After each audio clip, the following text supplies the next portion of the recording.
Hi everyone, we are again here with a new video.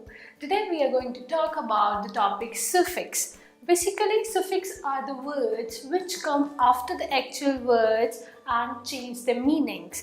Let's jump to the first example, that is AC. AC means state or the quality. For example, privacy.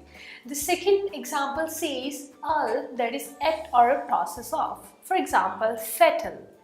Third one says ans, that is again a state or a quality of, for example, acceptance. The next example says dumb, that is a state of a being which is wisdom.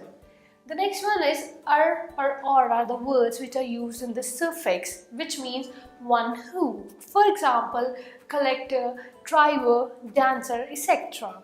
The next one says ism, that is a belief or a doctrine. For example, racism. The next example says meant, that is a condition of. For example, commitment, amendment, etc.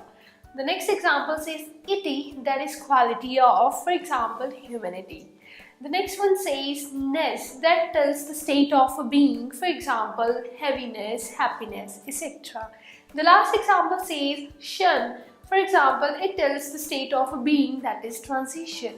So basically, which we conclude from today's lecture is, suffix are the words which itself do not have a meaning, but when they are joined with a sentence, they change their meanings. Thank you so much for watching this video.